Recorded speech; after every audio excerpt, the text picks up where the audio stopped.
Bro, this match of PSG versus Spurs really does tell a story that we should remember. Like, no matter how good you perform, it doesn't mean that you'll win in the end. And that's what happened. Like, Spurs were excellent throughout the match, effective with their defensive structure, but it needed just few minutes for PSG to turn the game upside down and push the game into the penalties and win it from there. Like it's similar to Barcelona's situation where Spurs just needed to hold off for a few minutes, just 2 minutes, and the trophy would have been theirs to hold. But I guess it wasn't meant for them. Luis Enrique said it himself that Tottenham played a great match. They were stronger than us. I don't know if it's fair, but that's how football is. We still need to improve. It goes on to show that Spurs under Thomas Frank is really going to be something else. And it was a quality match for neutrals at least because it had moments of its own. But Spurs really did show the world what they are made up of, and PSG, well, it's been second time where they've been exposed or simply neutralized so easily. Chelsea did it with ease, but Spurs did something which was unthinkable to put on such performance. Like, I love the way Spurs actually played. Thomas Frank is quite different to Ange, as Frank went in a pragmatic approach. Now, let's be honest, it will be stupidity to go all attack against this PSG with the squad Spurs have. So they went into a defensive formation and were extremely great at man marking PSG players. And they were just winning their individual battles, putting extra efforts, winning those loose balls, and they were threatening, especially from dead ball situations. That's how they even managed to score both of their goals.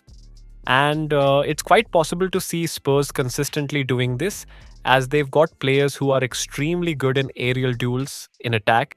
They were clearly lacking numbers as they were playing with only two attackers, but their whole plan was based on their defense. And it was their cornerstone because PSG in a way became predictable as they won't cross the ball.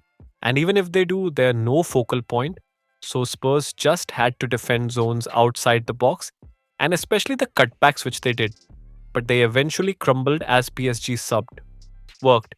Because PSG before went in a bit of, attacking formation where they clearly lacked balance and loss of Neves was there as it should be. Then Ruiz was also missing. So after the sub of Ruiz and getting the team rightfully balanced, they perfectly grew into the game and finished the game. Genuinely, Spurs were effective with their gameplay, but the quality of PSG is insane. Even though they were shit, they managed to recover the game with such ease, just shows to go how good they are. And let's be honest, Luis Enrique would be extremely pissed with his team because Lucho's philosophy is proper domination and control of the game. And if that doesn't happen, he ain't satisfied. So yeah, in a way, PSG really does need to improve a bit more because other teams are doing. And they still have some issues of their own as they've already been figured out by two London teams, especially Chelsea. So let's see how Lucho comes up with it. I really loved the performance of DJ Spence. He was extremely great going against Dembele and Kvara, yet he was extremely great, put on great show in both halves of the pitch. His work rate is really insane. Guy was going head to head with Hakimi at times in attacking transitions. Then Papisa was brilliant, dominant in midfield, winning those balls, putting on those crunching challenges. He was brilliant. He won the most duels in the pitch. 9-10 defensive actions, 7 recoveries, and so on. Then Kudus, my god, is this guy a gem, an underrated one in that type? Blood cooked Nuno Mendes, and Mendes hasn't been same. I think it's fatigue catching up because he's played a lot previous season. So he does need more quality rest, I believe.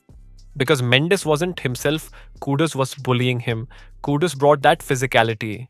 His dribbles were silky, neat and smooth. His control were gracious as usual. He does lack a bit of pace, as he could have done more if he has that, but a brilliant game from him. Then even Richarlison, if all the people even had a good game. Not like that good, but he was good. His intensity was there, work rate was great, he was really putting in those shifts. So yeah, we can see something come out of him under Thomas Frank, it feels like from PSG. I would say Chevalier had a great game, like this was his test.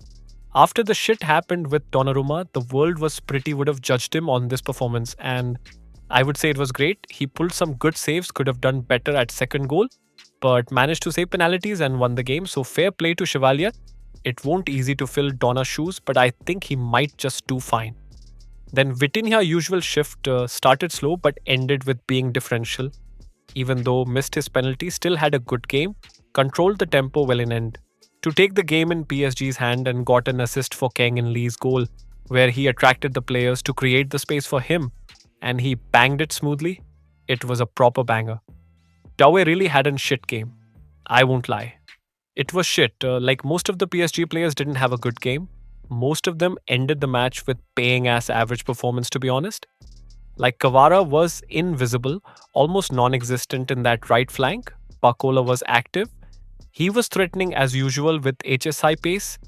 And carries, though Dembele was good, was playing deep as Aiton.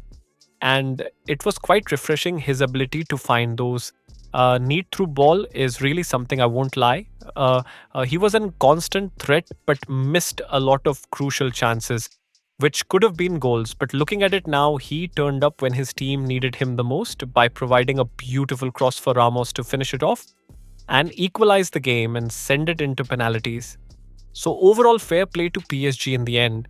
They showed you can only go so far with your efforts because no matter how much effective Spurs were or how much hard they worked, PSG just had too much talent, too much of quality. The difference was as visible as anything. But I highly believe Spurs fans should be discouraged because they are surely going to add more quality players.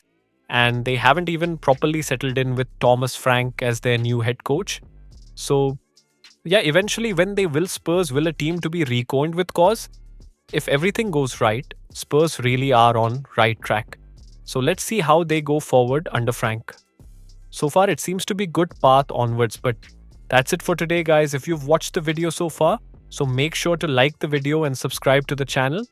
That would help me a lot. And thank you for watching the video. Peace out. Adios, Vasao.